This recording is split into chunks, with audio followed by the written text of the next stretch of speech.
All right, and welcome to Fast Break Breakfast, NBA podcast. My name is Keith Parrish. My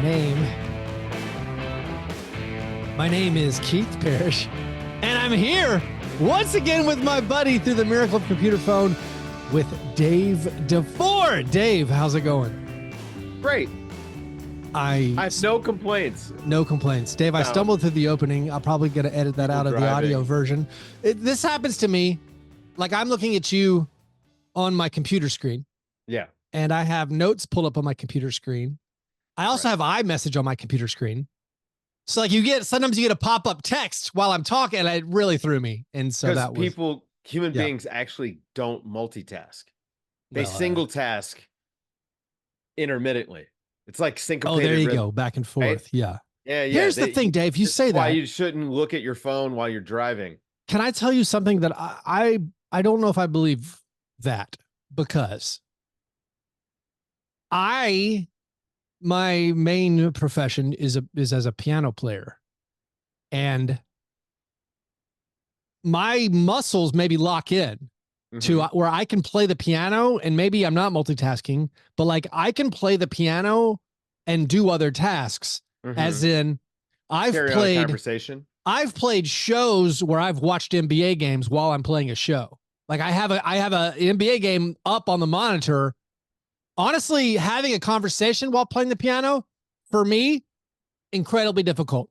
Right, because you're reading. My two parts of the brain, I can't do it, but I can peruse. I can read. I just can't talk. I can peruse a draft article while playing the piano, while accompanying a choir, while accompanying a musical.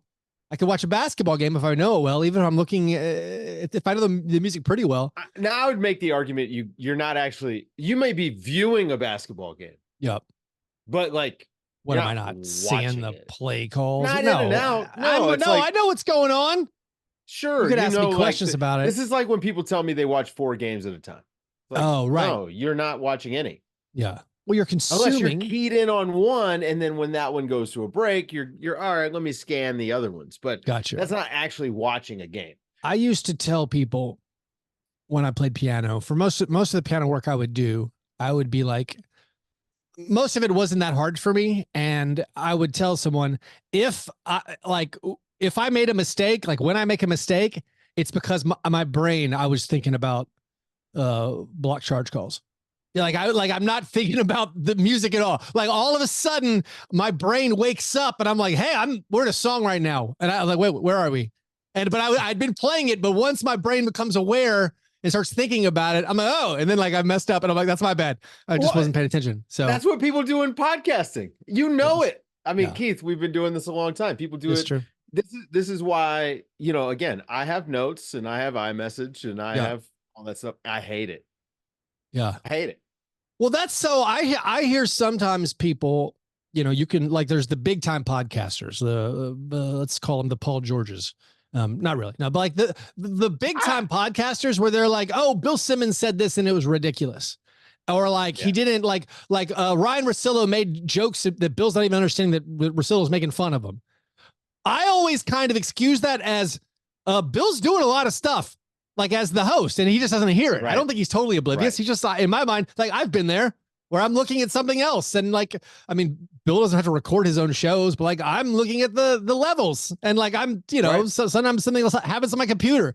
So yeah, all I want to say is respect us, listener. We're multitasking here right now. This is a hard job. Don't try this. It's very difficult. Actually, yes, don't try it, man. Oh man. Podcasting is the new deadliest job. Why do you say that? Well, because people die all the time, and now everyone's a podcaster. So, I would say if you podcast, there's 100% likelihood you're going to die one day. In the last week, big news for podcasters is JJ Redick finally got the Lakers job, and of course, he announced he's going to stop podcasting. In my mind, JJ Redick hit the ultimate goal of a basketball podcaster. It's not to become an NBA coach; it's to be able to stop podcasting. That's just what everyone. It's a dream. Oh, wow. You turned podcasting into a paying employed job?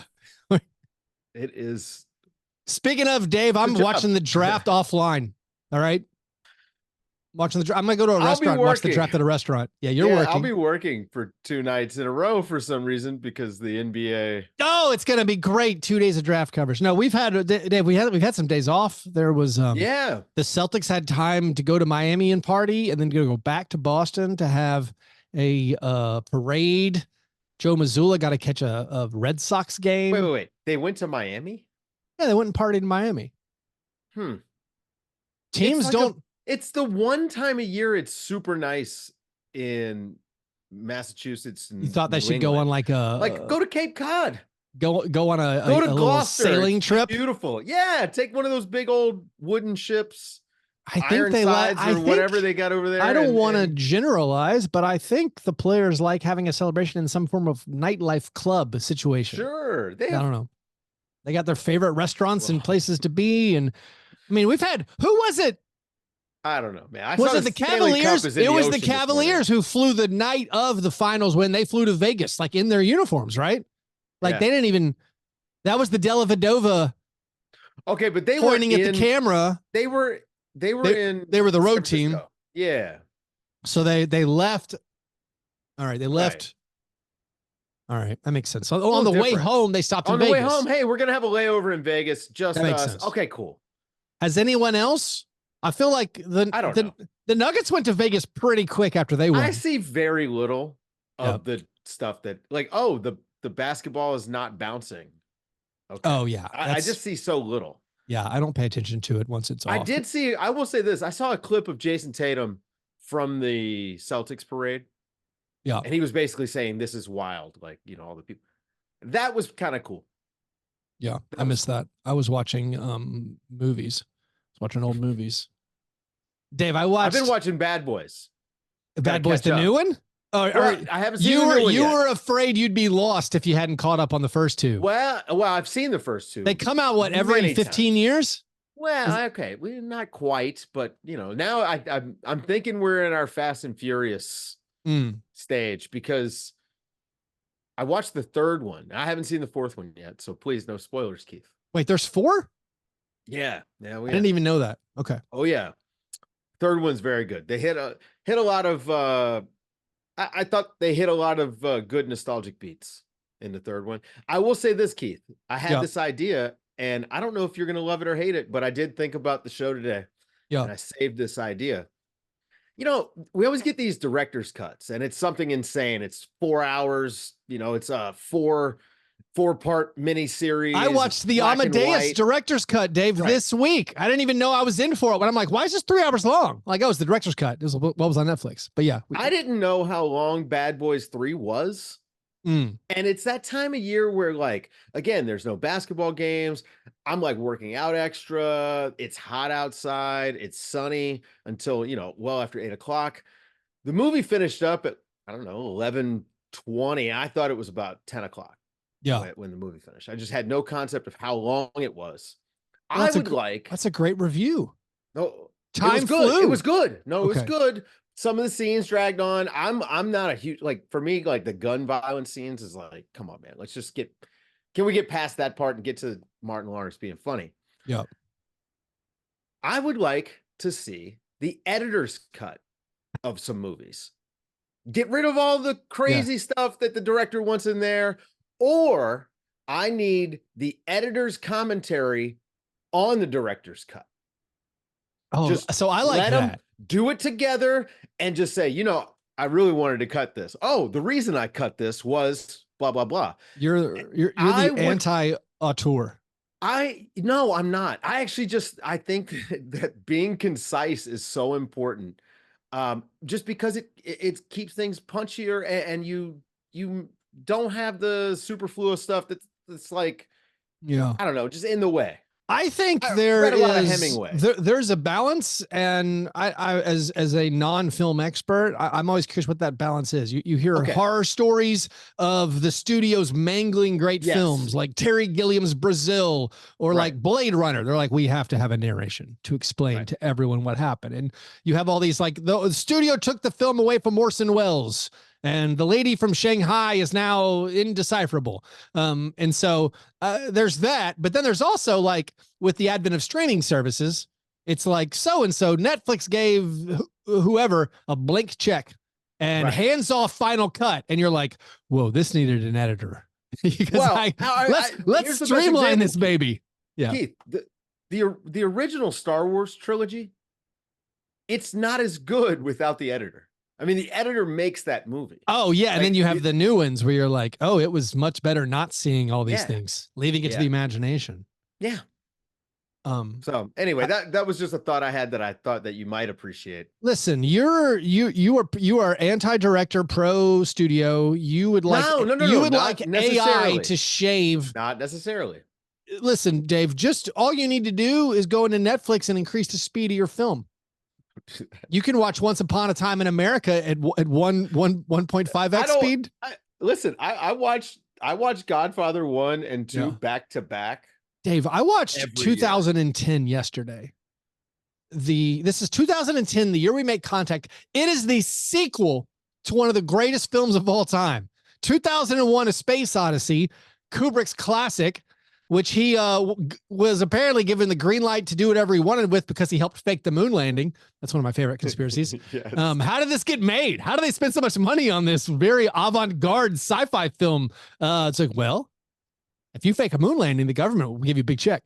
But like, there's no need to have a sequel to 2001 because 2001 is perfect. With that being said, 2010 was great. Just because, like, I'm a sucker for any sci-fi movie, basically. Yeah. It's like, oh, there's a lost spaceship near Jupiter we got to go retrieve. Sign me up. And this movie came out in 1984. The interiors of the ship are all gorgeous. They're all like rainbow Denver Nuggets colors. And maybe it's just like, it's nostalgia. But I'm like, this ship is great. It is a little bit odd. The film has some like strange moments. But like, I was like, this movie's incredible. If it wasn't in the shadow of like the greatest film of all time, probably would have been maybe received a lot better. But as someone who came at it with like, oh, I kind of forgot they made a sequel to this movie and it's not critically praised, I went and watched it on Netflix. It was great. Unfortunately, yeah. All right. There are a lot of these movies that have like forgotten sequels. Yeah. Like that, I mean, that one, for instance, because like the two Jakes, it's not that good. The sequel to Chinatown, No, I mean, a lot of it's not good. And speaking of which, peak postmodernism. Okay, they're making Spaceballs 2. I'm okay with that. You wait 30, 40 years, you give me a sequel to Beetlejuice, that's fine, I guess. Yeah. I mean, I don't know. Maybe new art, but I'm telling you, if you watch Spaceballs 2, if you give it 30 years on the shelf and then come back to it, or almost 40 years on the shelf, maybe it's delightful. No, I was going to say that 2010, and we'll get to basketball eventually. 2010 kind of, it falls in this like trope of film where it doesn't really, reality has proven this conceit to be false. There's a lot of these, like where it used to be all these old spy thrillers where the whole point of the movie was we have to get this information to the press because when the newspaper prints this news, the whole world will change because they'll find out what's been going on. That's been proven to be false. Yeah. Like you could report like Watchmen, the comic book where it's like, oh, I'm going to get this. It's going to go out in this magazine and everyone's going to find out what's been going on, what Ozymandias has really been up to. And it's like, no one cares. We found out no one cares. It's a giant squid monster. Yeah. The one 2010 had was the whole idea of like, this movie came out in 1984, peak of the Cold War. And this film, like the backdrop of the movie is the US and Russia are going into war with each other, but they can unite behind an extraterrestrial thing, behind working towards space. That's been proven false. Like there could be an outright, Dave, there could be an outright worldwide alien invasion and a solid 20% of our country would just be like, this is not happening. I don't believe it. Oh, well, yes. And also we may need that international cooperation in space soon. Well, I know. I'm just saying, like the idea of a uniting behind a common enemy. It's like, what if there was a global pandemic? Nope. No. So the idea, I feel like there's so many movies where it's like, man, if we just got this, if people just found out, it would fix everything. Or if like, hey, if we had a common enemy, all right, we can unite behind the repelling the alien invader. No. It's like when people do the journalism movies, the journalism movies all don't make sense. Like the end of Spotlight, you're like, oh yeah, they found out about the abuses of the church. The church paid to cover it up, or that they paid some retribution. It's like, oh, so it's fixed? Oh no, it's still going on. Like the Lincoln Lawyer, when we're taking this big company and we're going to take a bunch of money. Oh yeah, you watch Aaron Brockovich or Dark Water or whatever. It's like, oh wow, look at this corruption. We uncovered it. You know what it is? It's like Apple is pumping hazardous waste into every apartment in a city. It's like, oh, they got solved. No, it's still going on. Like yeah, still happening. This is such a depressing show nowadays, Dave. Why don't I don't know. That's okay. Well, I think it started on a good. To start off on a good note. It's been a relaxing week. No basketball. I've been watching movies. Sunday, I did absolutely nothing. I took a true rest day. It was amazing. I started a new book. Ready to go. Let's talk about some of the things that have happened in the NBA. We've had coaches being hired. There was a kind of a surprising trade that went down, a player for player trade. Also, of course, the NBA draft is coming up on Wednesday and Thursday. Before we get to it though, we should talk about our breakfast. Let's do this quick. Fast, Dave. No one wants to hear what we're saying. I had a cheese stick. Mozzarella cheese stick. It was a hurry. Like, I ran in and I just grabbed it out of it's what I give my daughter's lunchbox. I don't think it was much. It was not much. I'm going to need to eat more after this. What'd you have? Just had a little protein shake and a couple of hard-boiled eggs with some hot sauce and a piece of toast, just basic. Yeah. Protein shake and eggs in case you didn't get enough. Yes. Well, what the big thing is? Well, I want the extra protein, but I need some good fat in the morning too. There you go. All right. Those were our breakfasts. After our breakfast, we moved to our breakfast in bed apologies. This is our chance to make right what we might have gotten wrong on a previous episode. It's frequently the first time we talk about the NBA. It will be on this episode. Dave, last week you asked me what I thought was the biggest shot variance title winner in recent years, because the Mavericks, they didn't make 3-pointers this year. I don't think it was, we decided this wasn't really a shot variance title. The Celtics were just clearly better, and they didn't even make their 3-pointers really. They were going to beat the Mavericks kind of maybe whatever happened with the shooting. And I said I had the answer for you. I said, I think the biggest shot variance championship of the last 6-7 years was the Lakers in the bubble, because, they came into that postseason one of the worst 3-point shooting teams. I said they were 29th or 30th 3-point shooting. That number's false. They did have a big late season swoon, but they were actually they were 23rd in makes. They were 20 something bottom third in percentage. But to push back on the fact that this was a shot variance title, of course, the things we remember was Anthony Davis being on fire from the mid range, but that season, the Lakers in the regular season led the NBA in field goal percentage and shot right around 30, just right under 35% from three. In the postseason, they also shot 48% from the field and just slightly over 35% from three. So essentially the exact same numbers, regular season and postseason, just only a tiny little bump up. So all that to say, maybe they weren't the biggest shot variance champ of the past few years, because it was right in line with the regular season numbers. So I don't know what the answer is now, but I feel like that was enough inaccurate that it deserved an acknowledgement. How do you feel? I feel like I need to see the true shooting percentages to really know. And I even looked round by round, where it's in the finals. Here's the thing I forgot. I forgot that Markieff Morris was so involved. I forgot that. He's playing 20 minutes a game in the finals.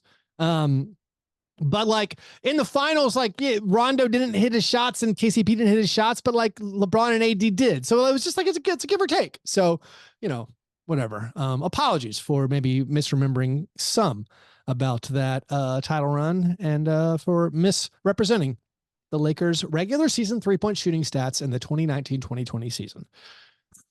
Glad I got that off my chest. Anyways, Dave, those were our apologies. Now let's go to our steak and next best thing. That's right. We're going to do some segments. We're going to talk about some of the latest NBA news in the last week. What to you, Dave, is the best thing that's happened? What's your steak and eggs best thing from the last week? I mean, I gotta say the Cavs hiring Kenny Atkinson away from the Warriors. I think that's the best thing. I mean, this guy, he's a good coach.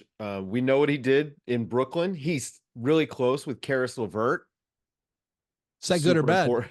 I don't know. I just like that was in some of the reporting. It's like he's got a great relationship with Karis LeVert. He maybe awesome. He's not going to trade Jared Allen. Does he have a good rapport with Jared Allen? This is the thing, though. I actually think that this is a pretty good sign that they're going to be able to keep the team together. At least, you know, the two most important pieces, which are Donovan Mitchell and Evan Mobley. I also like the idea of Kenny Atkinson being in there overseeing Mobley's development, and Garland if he's going to be there. This guy has built good young players into better players at every stop. And I think that for the Cavs, like this could get them some internal improvement, which is what they need. They need Evan Mobley to take a leap.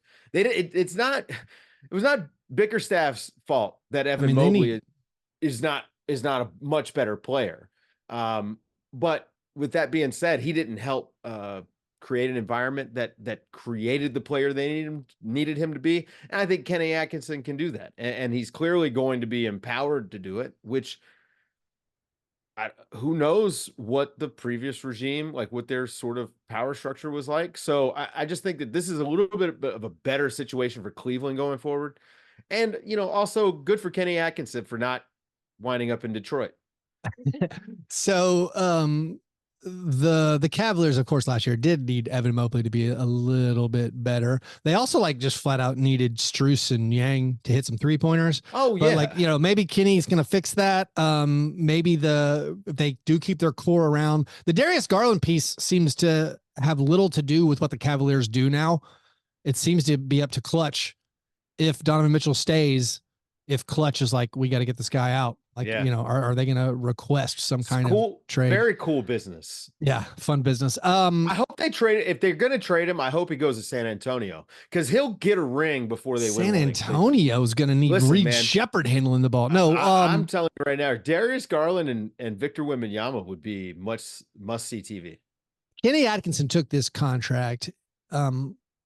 Was it because that he was somewhat surprised when Steve Kerr stuck around for the Warriors? I feel like there was this behind the scenes thought always like, oh, Kenny Atkinson is kind of the coach in waiting because Steve Kerr, he's got his health issues with his back. Maybe he doesn't love coaching Draymond Green. Of course, the dynasty is probably over as Curry and Thompson and Draymond age.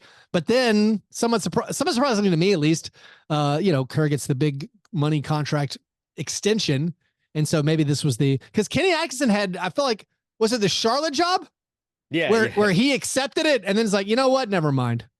So I think we all thought like, oh, Kenny's in line to take over for Kerr. He's the heir apparent, but maybe now that Kerr's sticking around, he's like, all right, maybe I will go get another job.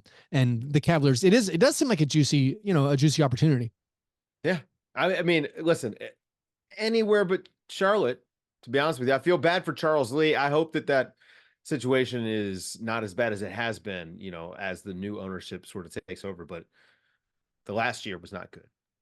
I'll tell you what my steak and eggs best thing is. It is that the Sacramento Kings were able to retain Malik Monk. I feel like that was a huge win for the Kings. They, you know, were limited in what they could offer him. And you had these teams lining up, it seemed like. Everyone thought the Orlando Magic were going to make this big free agent push to steal Malik Monk.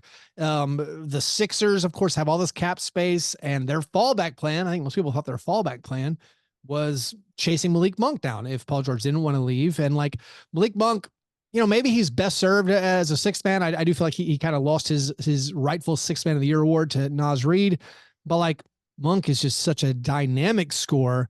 He fits so well on that team as like that, whatever. I feel like he maximized everything they have going on, where when he comes in, like he gives them that boost, that scoring they desperately need, that everyone needs. He's one of the main reasons they've had one of the best offenses in the NBA the last 2 seasons. And them keeping him on this cheap salary, relatively cheap salary, I felt like that was a surprise. And it's just such a big win for the Kings as they try to keep pace in the Western Conference. Yeah, and you know, when you look at the way that the West playoffs shook out, I mean, if they have Malik Monk, I feel pretty good about their chances of getting out of the play-in. and potentially being the 8th seed, and if you get there, I mean, we saw, I mean, the Thunder are a much better team, but you give yourself a puncher's chance when you've got guys who can score like Malik Monk and De'Aaron Fox. So yeah, it's big. I still think that, the sort of elephant in the room, right, is how do you upgrade from Sabonis? Yeah.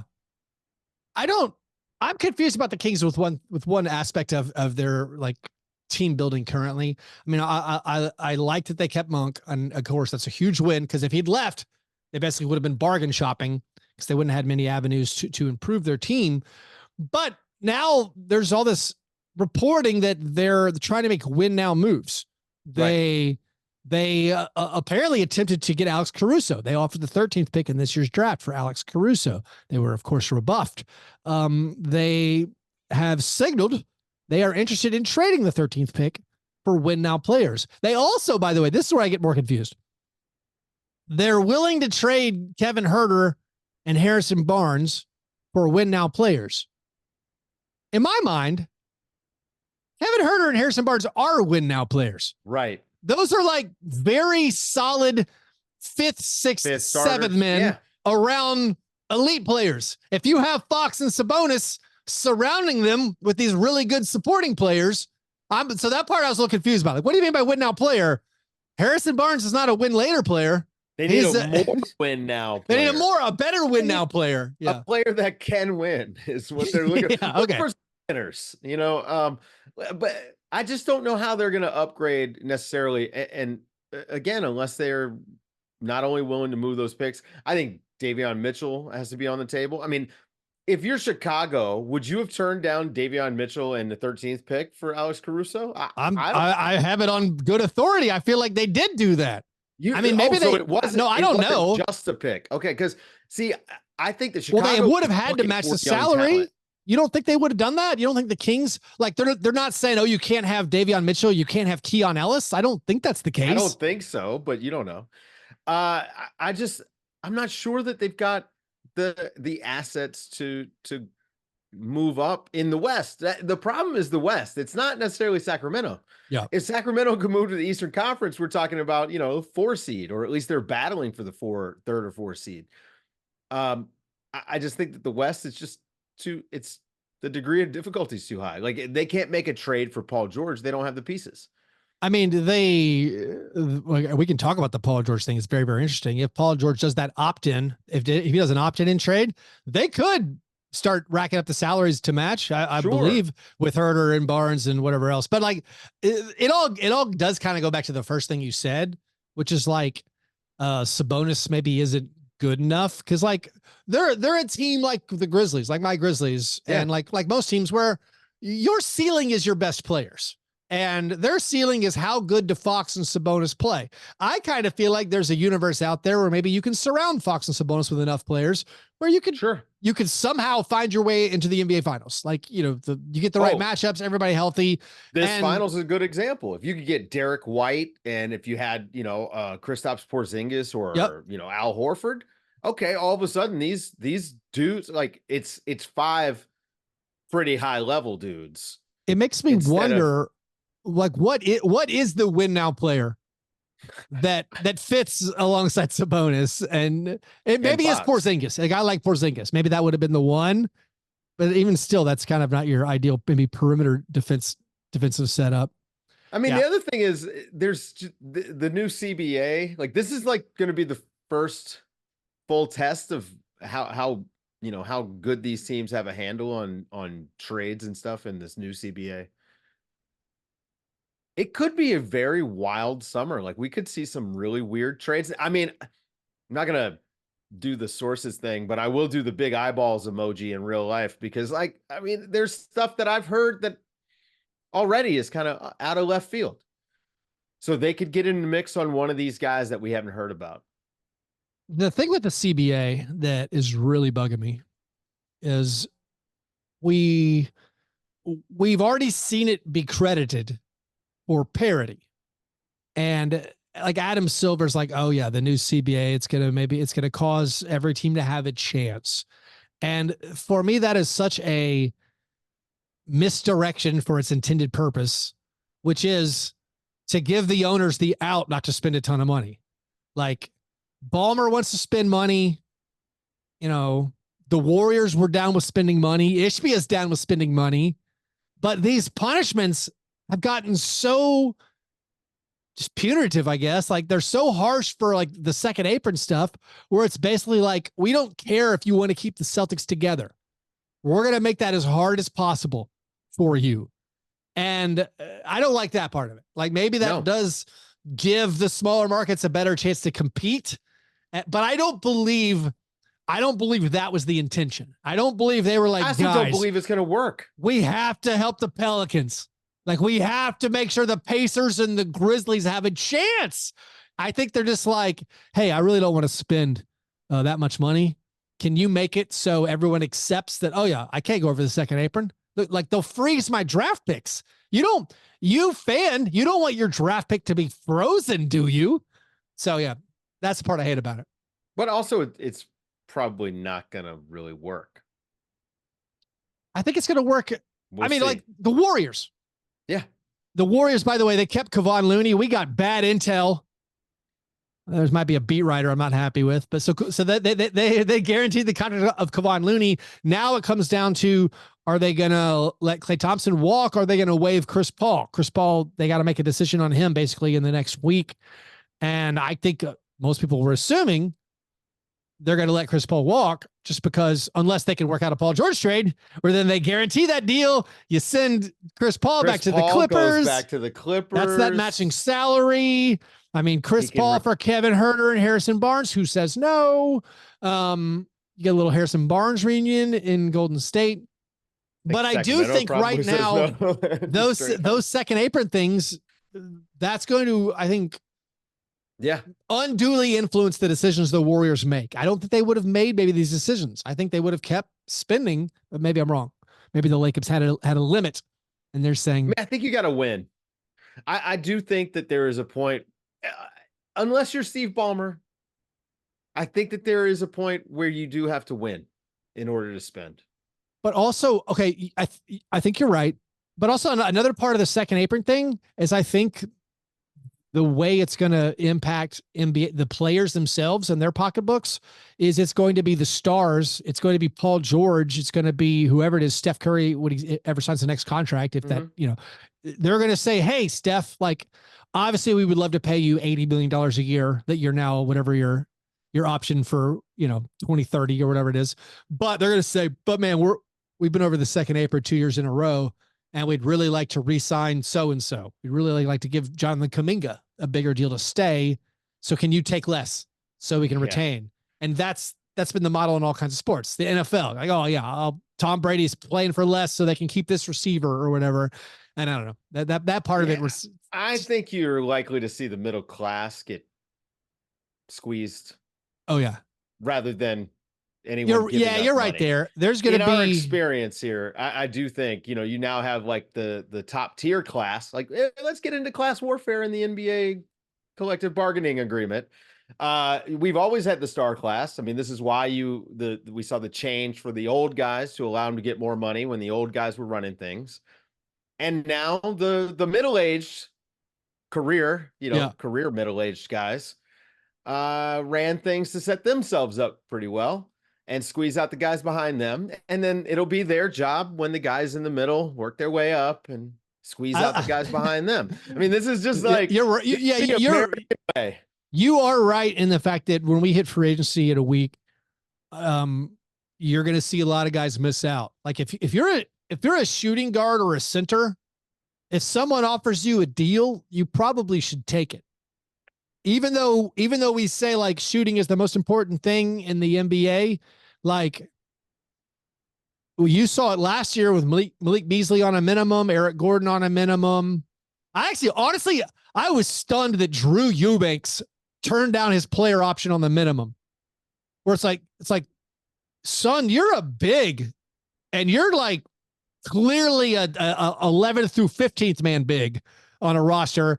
I mean, maybe Ishbia gave him a great rate on a mortgage, but like I was, anytime I see like a 13th man turn down a guaranteed deal where I'm like, wow, Like, I don't know what's out there. Cause like, again, I think there's going to be so many shooting guards in this upcoming free agent class. Like Lonnie Walker and Gary Harris and Josh Richardson. Like a lot of those guys are going to end up on the minimum. I think a lot of guys looked at what Derek Jones Jr.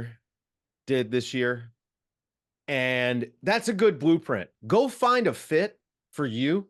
And maybe you play for a minimum again. But go find a fit for you that maximizes your talent, shows off what you're good at, and maybe culturally fits you a little bit better. You know, it feels like the Suns have not been the most well-oiled machine. So, you know, with Eubanks, I think it makes sense because he is useful. I mean, this is a you need 14 guys who can play on your roster every season. Bigs are important again. I would argue getting more important because Victor Wembanyama is about to just take over the planet. And so, yeah, if you're Eubanks, why not take a chance? And maybe you can go hook up with a contender and get a chance to win a ring, but also, you know, show off your abilities a little bit. And I feel like that's what he did. Was it though? He went he was on the Suns. I mean, okay, but he chose poorly. Right. Yeah. Like this is like, you know, it seems like all those, every guy who took a minimum. Divorced. No, Dave, everyone who took a minimum last year to play alongside Kevin Durant, and Devin Booker and Bradley Beal did not. I mean, maybe like I don't think it was a profitable enterprise for any of these guys. How many of these guys are going to not even be on a team next year? Yeah. I think, that's funny. Cause now I'm thinking about like, it's the, you know, you think about those poor Suns bloggers. I was thinking about the class all night to I was watch thinking the about World your Cup. class warfare comment of like the we're going to lose the middle class of the NBA player, where the guys aren't going to make 10 to 12 million a year. But you know, they're going to turn the minimum guy to be like Eric Gordon. It's like, hey man, LeBron James isn't stealing your money. Royce O'Neal's stealing your money. Can you believe that Royce O'Neal's getting paid all that money? God, hey, no, it's going to be like Mike James. We got these American guys that might come back from Europe. Oh, them coming back and taking your jobs. Taking your jobs. Yeah. Yeah. Oh, there's 2 Nicolas in this draft. Well, we're gonna start getting those are Balkan propaganda. Those are our best things. Although it feels like we're complaining again. We're not. Opposite, no. The opposite of the steak and eggs best thing is the cream of wheat worst of week. Now you can complain, Dave. Now I'm gonna complain. What is your worst thing? Does the draft really need to go to 2 days? We've been over this. Yeah, there's no downside. It's fine. We're gonna get better trades on Thursday. You think? Okay. Do you think it makes that much of a difference to wait to have the extra day? And how much of this is them all being kind of in the same place versus the extra day? Because I'd be so happy if they just did, you know, like the winter meetings for the NBA. Why not do the summer meetings at Summer League? Yeah. Do the draft at Summer League. Have live trade discussions in the arena at Summer League, and then we roll the whole thing out. Oh, and we can mic up the GMs. We can mic up the GMs. Madness. Yeah, do it. We'll do the whole, get the NBA Films crew in there, which doesn't exist. I just made that up. But we'll roll it into Midnight Madness. We can get John Calipari out there, somebody, you know, have it feel like a college basketball atmosphere for one night, and then do a big kickoff for Summer League, and then we go about our business. Make it a weekend. They're trying to do this NBA convention during Summer League. It seems like an easy way to do all of this. That would be better. You got to have the draft before Summer League. You got to fill out your Summer League rosters. Right before. I think there's no downside. I think the benefit, like it went from, you used to have 2 minutes per draft pick in the second round, and you're just on the fly, and it's impossible to make all the trades you might want to do. Sure. I feel like this way we put the first round in the books on Wednesday night. You have all your immediate content is going to come out. We're going to rip whoever. We're going to be like, how did the so-and-so, like the Hornets did what?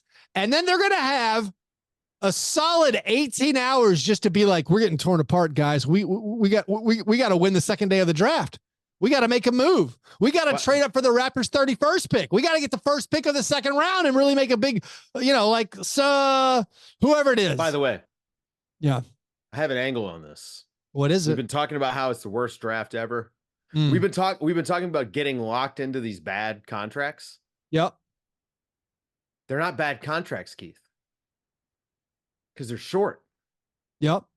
So they're actually pretty good trade pieces. So this is actually, if you're in the lottery in this draft, you're picking up a pretty decent trade piece, because if you think about it, you know the salary structure, you know the option scale, okay? And for matching salary purposes, some of these salaries are pretty good. Well, and now you can, you match up to 200%. Yeah. Is it up to 8 million or something? It's like, yeah, you could, I like this. So if you're a team like San Antonio, you've got a 4 and an 8, you put those together, after the draft, right? Like this is salaries. This is next level dunked on brain. This is incredible. Right. These lottery picks are walking trade exceptions. Incredible. Because if you think about it, the risk is only for a couple of years, as far as like if the player doesn't work out. So if you're starting a tank or a rebuild and you've got a disgruntled player, but let's say you're on a team like San Antonio, you're looking to add a guy next to Wembanyama, and you've got the 4th and 8th pick on that deal. So next summer, Paul George wants to get traded again. Well, we think Victor Wembanyama is ready for that. Here are these 2 salaries. What are you doing on the Thursday for your triple header of television events? On Thursday, I believe these are Central Times. Maybe is it Thursday or Wednesday? No, well, Thursday. Don't we have the draft starts at like 2 or 3 Central? There's a U.S. men's team Copa America. Yes. Against Panama at like 5. And isn't this directly into the Biden-Trump debate? Isn't this all Thursday? That's all Thursday. The second round's happening in the afternoon for the debate. Is that Pacific? Man. Yeah. I'm assuming, they didn't want to go head to head. I need Trump to talk about the draft so bad. He's got to call out the Lakers for. He's got to call out the Bronny James selection. LeBron James. Oh my goodness! I can't do a Trump. No, this is going to be it's an amazing American day. We'll have the second round of the draft, a soccer game, and then the debate. With the age of these guys, you would think that the NBA would call them up and say, "Hey, why don't you guys take the early slot so you can have dinner?" Oh, I thought you meant the draft people, not the presidential candidates. Wow. Yeah. I'm with you. The draft at 1 in the afternoon or 1 Pacific in the afternoon is great. Everyone will be alert and awake. Yeah. They should do it outside, actually. Since they're doing it during the daytime, make it like an event out there. Yeah. But the debate, I don't know how I feel about it, Keith. I'm not sure if I'm going to watch or just watch the highlights on SportsCenter after.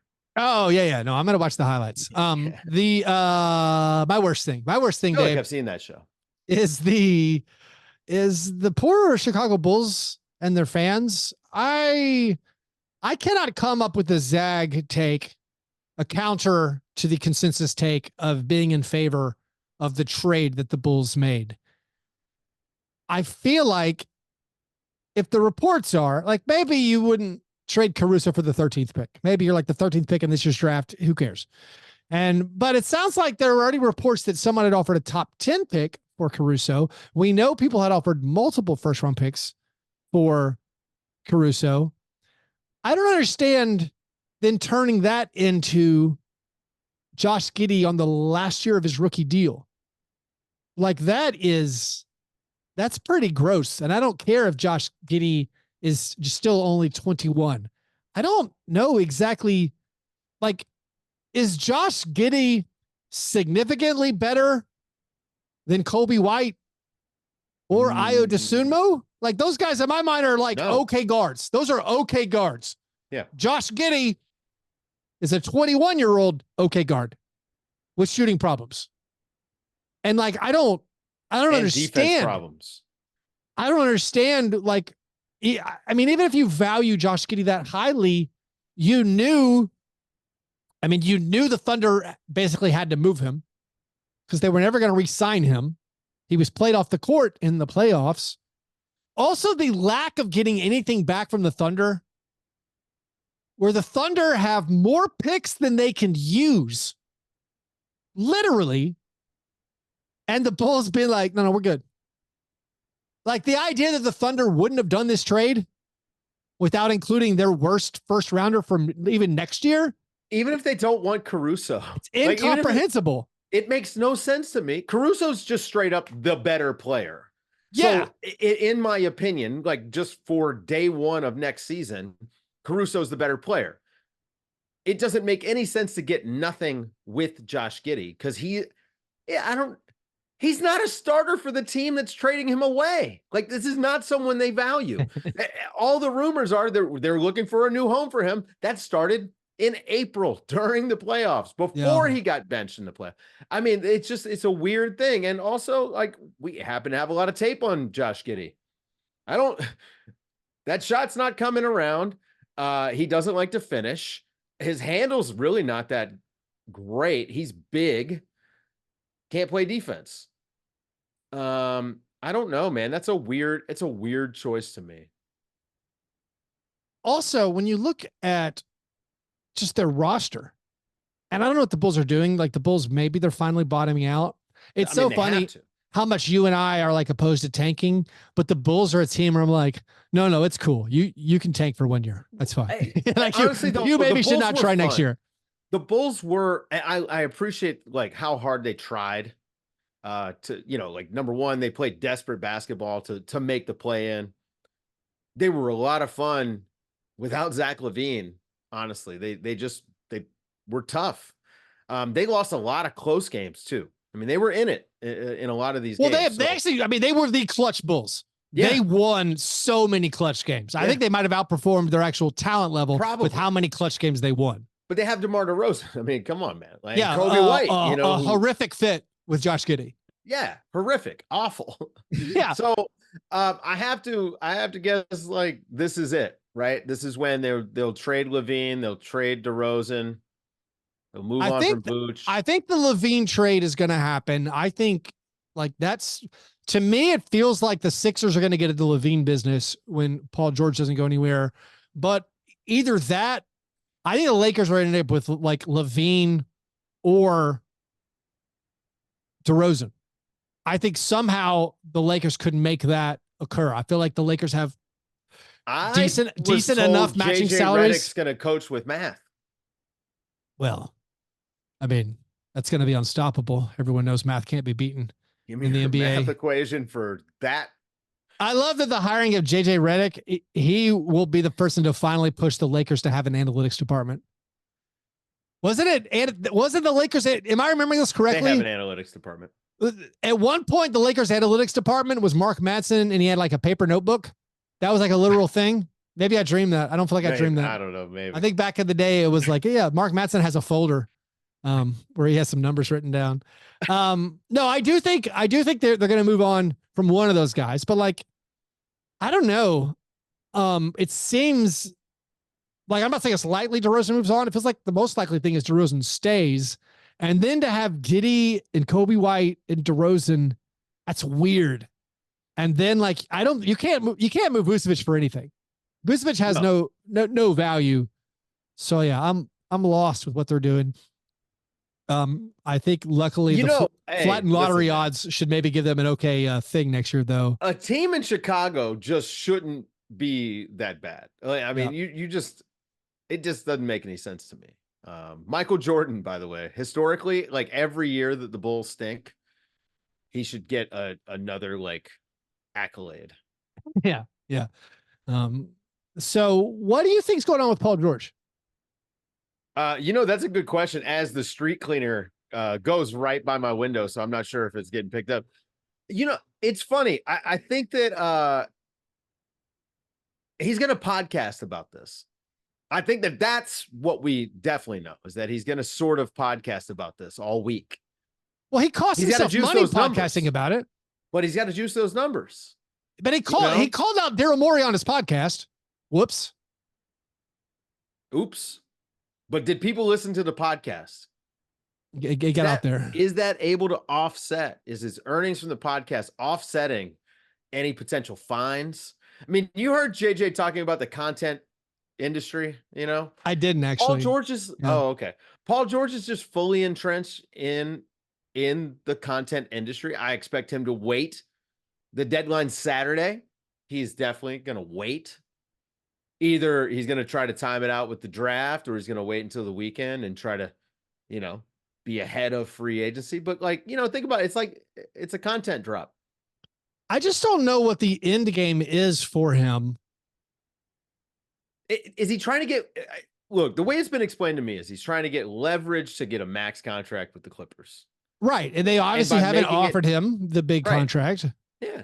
And maybe he doesn't want to go live on the East Coast, or doesn't want to join the Sixers / he thinks Daryl Morey's a liar. I mean, but then there's no other suitors. Then it's going to be the Rockets trying to piece together weird salaries and like the Knicks. Yeah. And it's hard to imagine all those things. So yeah, it's going to be interesting. The lack of suitors with these big names is always the thing. Again, I think that this could be a rearranging summer where we see multiple names moved potentially for each other just to change spaces and faces. I also wonder a lot about what the Sixers are just doing, like what their free agent plan is. Because if there's no Paul George, it's like, well, you're gonna offer Kentavious Caldwell-Pope 4 years, $100 million. Like that would actually be awesome. It'd be good, but like, is that going to make you that much better? Like, look at your roster. Maybe. I mean, it's a fine fit, but also they moved on from Tobias Harris because Tobias Harris is, reviled among Sixers fans. But I think if you replace Tobias Harris with Kentavious Caldwell-Pope, like that's not going to do it. Yeah, no, I mean, like, what are you talking about? Like, I don't understand how this team's getting any better. I'm very confused with what their plan is. I mean, maybe again, it's getting Levine, but like with Maxey, and they're going to maybe hope to keep Oubre and hope to keep Melton, but like, who's the player? Are they going to try to steal Anunoby? Like, maybe that's the one. Like, stealing Anunoby could be the move, but like, I'm very confused. And it's funny to me. It all goes back to Tobias Harris. I'm not sure what they're going to do. And maybe my assessment of Tobias Harris has always been wrong. My assessment of Tobias Harris is the dude's a pretty good player. Yes. He's obviously not a $40 million player, but he's pretty good. He's better than Harrison Barnes. And then it's like, if you don't have him, I think you're going to miss him. I think eventually you're going to be like, oh, wait. Turns out this guy was better than whoever. Like, we signed Najee Marshall for 4 years, $80 million. And it's like, I think Tobias Harris was better than Najee Marshall, turns out. Yeah. So I don't know. It's going to, I love free agency, of course, and I love player transactions. So we're going to get a lot of these answers coming up really soon. Let's get into the draft just slightly, but also we're going to, I love the draft. We're going to take a listener submitted question right after this short break. It is now time for the croissant questioner. We got a couple of questions here. This is a Grizzlies trade question, Dave. I'll let you take lead. Perfect. Major Rich wants to know, what are your thoughts on a Jazz and Grizzlies trade? The Grizzlies get Walker Kessler. The Jazz get Luke Kennard, Zaire Williams, and a pick. Now, Major Rich does not specify what pick. What do you think about the Grizzlies salary matching for Walker Kessler and trading a pick for Walker Kessler to fill their front court needs? I would have liked to. I wish I had more tape of Walker Kessler and Jaren Jackson Jr. together. Thank you, Steve Kerr. Yeah, they didn't play him together. They didn't play him together at all. Yeah, not at all. And if I could have seen that, then maybe I could give like a little bit more of an educated opinion rather than just a guess. My issue is I actually think Luke Kennard would be missed. I think his shooting next year in a fully healthy version of this team adds a pretty big dimension to have a guy who can do that, and he can do some pick and roll stuff too. And so, like, you can envision some offensive heavy lineups with him and Bane and Ja out there at the same time. And I mean, that's something that you guys like the Grizzlies haven't really had that much shooting. Yeah. So I would be reticent to give that up for Walker Kessler, who I don't know if he's that good. I mean, he's like he's seems okay, but there's coaching friction in Utah. And I'm confused about the Walker Kessler entire situation. I don't understand. I mean, he's on a rookie scale deal, extremely cheap. He's a great rim protector, even if you don't. What if he needs to be tougher or something? I don't get it. I don't know, but he couldn't get run in the World Cup, and then he had this weird season. So that gives me a lot of pause, and especially, listen, man, if just draft one of these centers in the draft and just see like what happens. Sign a guy. Dwight Howard's available. I don't mind. I wouldn't mind trading matching salary Kennard Zaire for Kessler. Like you said, the Grizzlies, of course, could have those big offensive lineups with shooting, but like they have Marcus Smart, they have Vince Williams Jr. They're not going to play Luke Kennard that much, I don't think. That's fair. Where it's like, that's where I've moved on from, where it's like, if the team's fully healthy, he's playing 10 minutes, 12 minutes a game. We need any center. So like, I think it was more than Walker Kessler. If it was a lottery protected pick for like next year, all right. Yeah. I'll take your low motor big man as opposed to drafting a low motor big man. I don't think a low motor big man works in the NBA. I don't know anymore. And I also I mean, Kessler seems effective to me. I obviously don't watch every Jazz game, but seems like an effective guy. Having twin shot blocker seems good. That's the big thing, right? It's what's his role as it if he allows Jaren to be more aggressive and it gives you that buffer that you need, and his rebounding is there, that's what you need, right? If his rebounding is there, maybe it's not so bad. But like, can he pass effectively to help, create space for Ja and for Bane? How is he going to operate up on the wing as far as DHOs go? I don't know, man. I just think there are ways in which, I mean, Jaren not working out to be a 5 has caused some, there's a little bit of, I would say, some speed bumps for this team and its growth. Yeah. I don't know if I'm ready to just wholesale throw Walker Kessler in there 22 minutes and say, I still think Jaren, and this is my Grizzlies specific, focus, of course. Like, I think Jaren as a 5 is something that's still going to be, it's incredibly important to the Grizzlies, period. But like the whole it doesn't work thing, I think is so situationally based on having the wrong players around him. And I'm not saying the Grizzlies could even get the right players around him. But like if you had a bigger 4, could they get Harrison Barnes? Oh, there you go. Yeah. Yeah. To play. He's a win now player, Keith. Yeah. He is a win now player. He's your ninth man, 8th man. Let's go win some basketball games. But like, who's the best player? So like, I think about like, who's the best player teams could get for these picks. Of course, I would rather take a swing on a guy in the draft than send the 9th pick for the Grizzlies to like get Walker Kessler. Like if I'm the Kings though, they don't really need a center, but like, would they trade the 13th pick for Walker Kessler? That feels like fair value in this draft. Maybe. But also think about just the level of player coming out of in these drafts has been, I would say, higher, like, and especially on the defensive end, I think we're seeing much higher IQ players.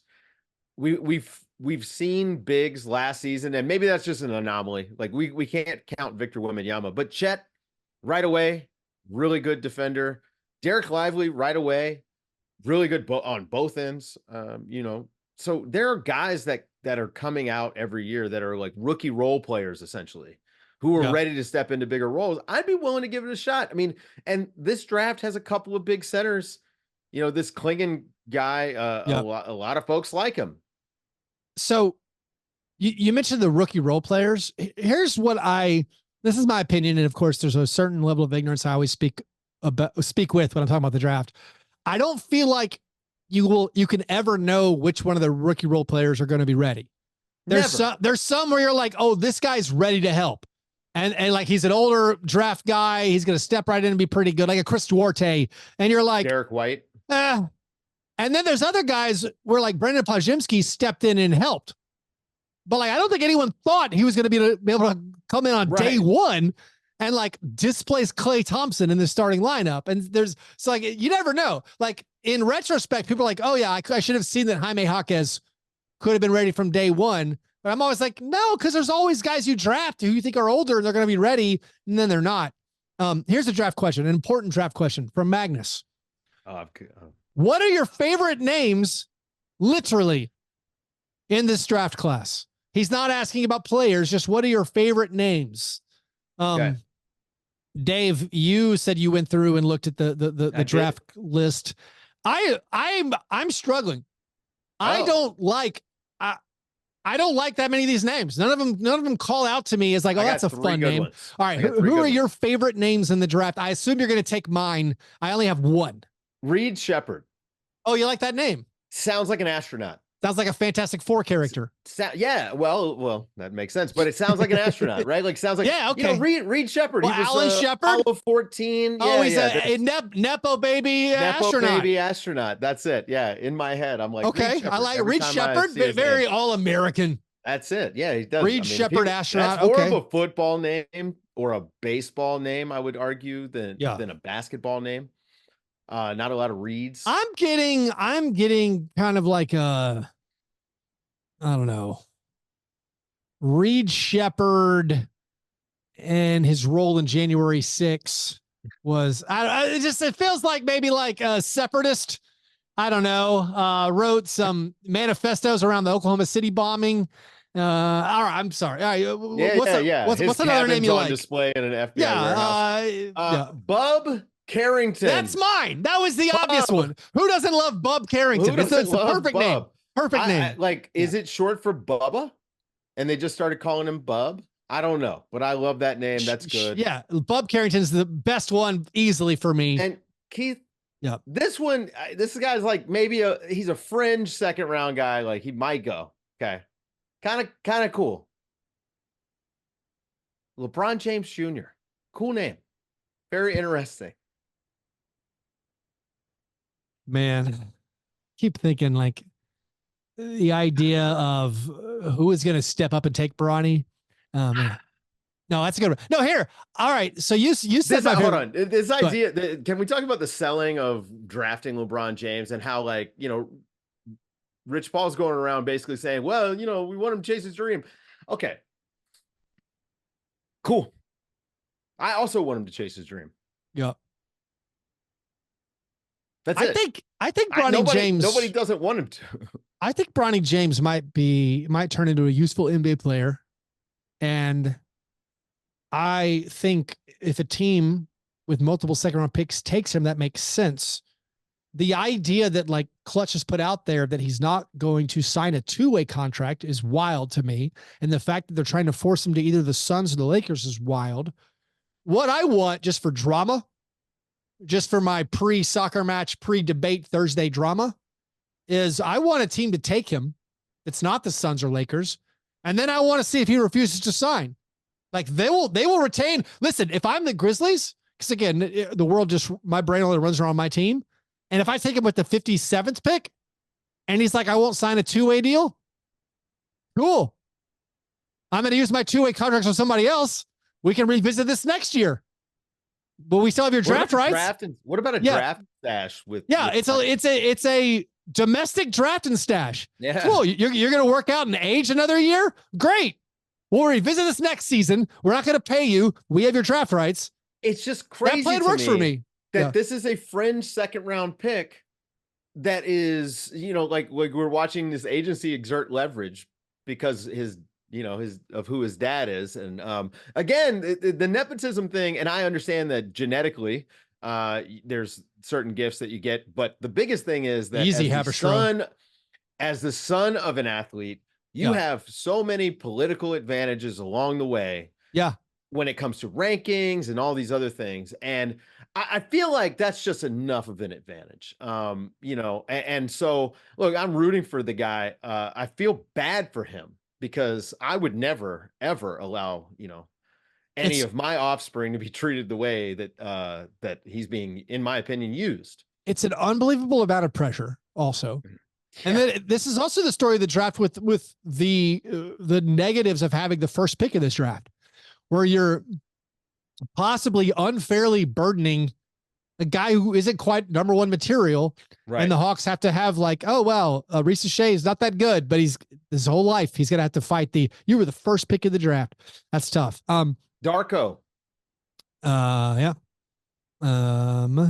We have, we said our favorite names. There's actually, I have a least favorite name in the draft. Which one's that?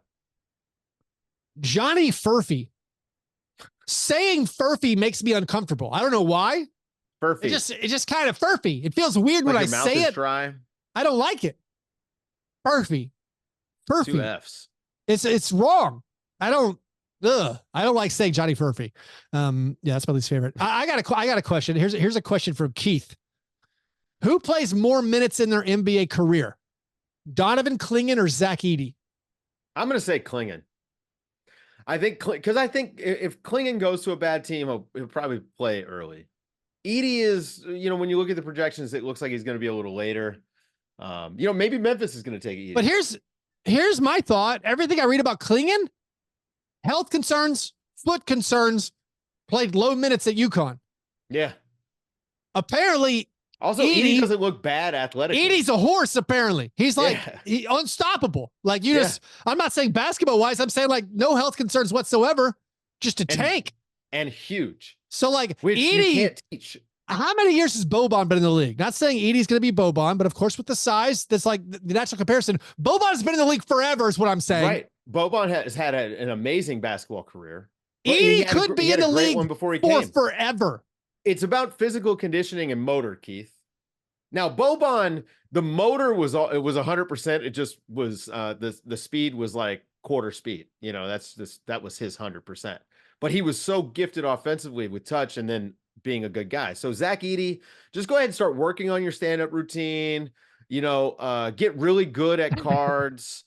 Do all the important things to keep you around and then stay super physically fit. And he could play 8 minutes a night. I think Edey could average, because I think he could easily be. Edey just is really good. What if he? No, absolutely, it's on the table for him. Well, great. Why could he not be better than Jonas Valanciunas, and thus play, or like he could? I don't know. He could play, in my mind, 18 to 20 minutes a game for the next 12 years. Where Clingan, he might be awesome, but he also might play 20 minutes a game for the next 10 years or 9 years. I don't know. I feel like those numbers are going to be, they could be close. The one thing about the draft that is like where these guys wind up is going to determine so much of where their career winds up. Yeah. That's why I stopped doing draft stuff, Keith. Just like to see where it shakes out first. Then I'll go watch tape. The only wrong opinions I've determined that you can have about this year's draft is to be 100% confident, positive or negative about anyone. That's weirdo behavior. No one knows anything about these guys. And I think a lot of it is, you don't know how their bodies are going to grow. Carrington is a dog. Yeah. I like the name. He can be on my team. Furphy? No. Anyways, thanks for the listener questions. If you guys want your questions to be answered on air, you have to be a Patreon supporter. Do that at patreon.com/Fastbreak Breakfast. Also, if you join the Patreon, you can get involved with the Slack channel. You can play in some of our fantasy leagues. You get a bonus episode, at least one bonus episode a month. Also, I think I'm going to go on playback. I think probably Wednesday morning, I'll release that as a bonus episode that I'll answer some questions, talk about the draft with whoever wants to hop in there. I'll release that over at Patreon. So support the show, patreon.com/Fastbreak Breakfast. All right, Dave, it is now time for the awards segment of the program. The International Stackhouse of Pancakes Award. This week, I'm going to recognize the worst cumulative shooting performances from the playoffs this year. I have 5 names that I would like to honor for their horrific shooting performances in the 2024 NBA playoffs. I'll be completely honest. I thought you were going to go with Olympic qualifiers. Those haven't started yet, but I'm right. They're playing friendlies right now. Oh, friendlies. Okay. Yeah. I got Summer Santi playing for Spain. First game's, I think, July 3rd. No, I'll just say, looking at these numbers, it let me know that perhaps I did not follow some of these series as closely as I thought I did, because I was like, oh, I feel like I would have heard this person did that terribly, but I did not notice. Here we go. Dave, I'd like to recognize the following 5 guys for what they did in the playoffs. Well, I mentioned him earlier. Georges Niang for the Cavaliers. This one I was aware of. For the postseason, 9 for 41 from the field, including 3 out of 23 on threes. That means he was 6 for 18 on twos, which is terrible. So Georges Niang, 9 for 41, sub 25% for the playoffs. Peyton Watson, what's his job? Look, maybe dunk the basketball. Shots. Yeah, dunk. Yeah, be energy big out there, athletic wing. One of the 9 guys getting minutes on the Nuggets. Peyton Watson for the playoffs. He made 6 out of his 24 field goal attempts. 25%. He actually made 3 out of 12 threes, which means he also made 3 out of 12 twos. What exactly was he doing? Jose Alvarado, Grand Theft Alvarado. Everyone loves him. In the sweep against the Thunder, Alvarado was 3 out of 20 from the field.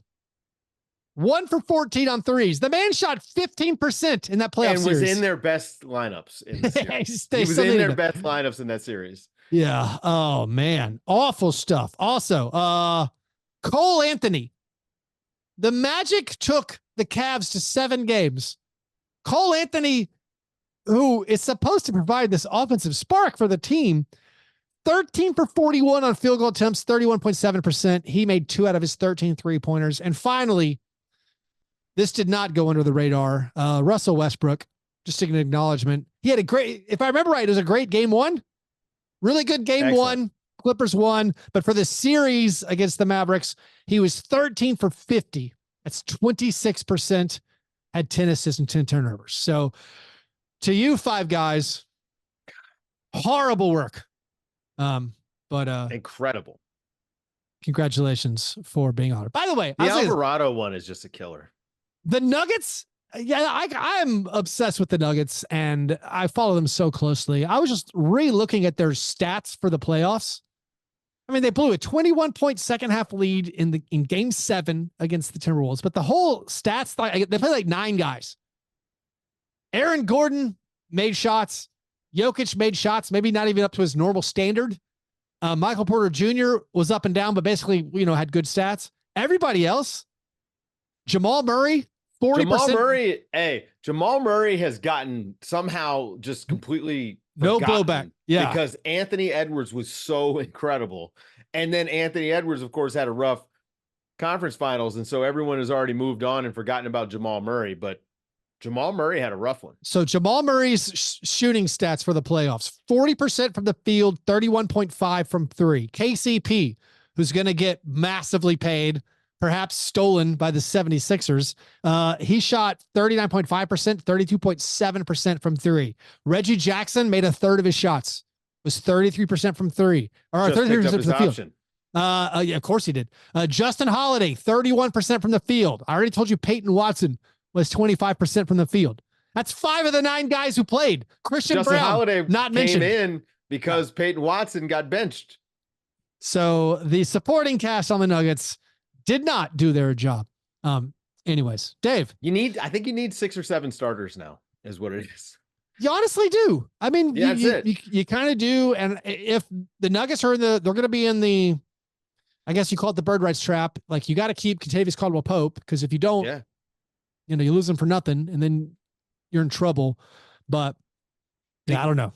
I mean, Keith, I don't want to get you on a fake trade tangent, but I actually think Michael Porter Jr., that's the piece they need to convince somebody to take. I think you're right. I mean, I think, like, if you could work something out,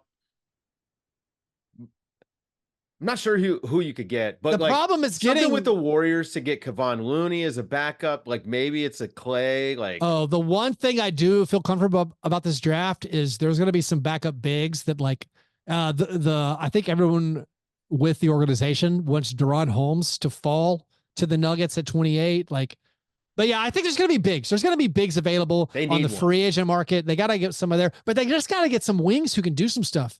Sure. Like, I mean, you can't just depend on, I don't know, maybe someone's can take a discount. Like you said, do the Derek Jones Jr., rebuild their value. I mean, somean like a Lonnie Walker. You're not going to have, well, see, I don't think Lonnie Walker has, I mean, I don't think he's enough. Let's put it that way. Like, I mean, is Lonnie Walker going to be one of your 7 guys? Gary Harris, come home. Gary Harris had some horrible shooting stats in the postseason. The Bruce Brown thing is weird too, where the Raptors either keep him and then try to trade him, but I don't think you're going to have any luck trading him with that large salary. But if you decline his option, then it's like you have cap space. What are you going to do? Are you going to steal? You're going to overpay for Gary Trent Jr.? I can't wait. I love free agency so much. And it's also packed together now. I mean, like the draft Wednesday and Thursday, and then basically Saturday. Isn't Saturday free agency? Free agency's Monday. Okay, Monday. So Sunday night. And then, but then it's a weird year because usually we have all this stuff and then Summer League is right after. We may be at Summer League and all of the big names are already been signed. That is more typical in my mind. That there's always some that don't sign yet, but I mean, but all of them might be signed, and then all of these trades may even shake out. Yeah, I can't wait. Anyways, the Olympics are actually going to be kind of fascinating. Well, I mean, Team Canada sounds awesome. You have Luka Doncic is apparently going to play for Slovenia in the qualifiers. Giannis is playing. Well, in the qualifiers, they're not going to let Klay Thompson not allowed to play for Bahamas. Apparently practicing with him. Yeah, there's a lot of like fun teams that could be tough. I was looking at Spain's roster, and I'm worried for them. I'm not they're like Spain. Yeah, it seems like their pipeline it done dried up. Yeah. I wonder if Germany can continue the run that they had. Yeah. Rooting for Georgia to. I mean, France, of course, with all the guys in this year's draft, Tijan Salon, and your. It would be. I will say this: France is going to be the single most interesting team to watch because all of these guys are under like 23 years old, and so they're raw, and they're extremely athletic. Yep. Just it's. I don't know. And Wemby in FIBA could be. Oh my gosh, with the gold, the grabbing it off the rim. It's a wrap. Because what we're going to actually see is, well, and we see it with NBA players, like you see it with Team USA. But the reason that the NBA, that's the one rule I do not want them to adopt, is because just above the rim league, and it's just a different world. And so when you have that sort of athleticism, it really can get messy, but also can get dangerous. Now, I think offensive basket interference should go away. I want tip dunks. Just give me those. Oh, you think the offense should be allowed to, but not the defense? Not necessarily. I don't know why there's like a fine line here for me, but I don't know. You'll have to figure it out. You'll have to explain that to me further. Wemby in international play, playing the ball off the rim is, I mean, it better go in. And that's all I got to say. There's these layups. I don't know. It's going to be awesome. I'm excited. I'm really excited for the Olympics. This is, Anyways, the draft, of course, tomorrow night. The draft also second round the next day. And then, of course, free agency comes. Then we got Summer League. We got Olympics. It's going to be an incredible summer. Thanks for enjoying it with us. And Dave, always a pleasure talking ball with you. Again, listener, if you want to support the show, do that at patreon.com/Fastbreak Breakfast. You guys are the best. Thanks for listening. And remember, breakfast is the most important thing.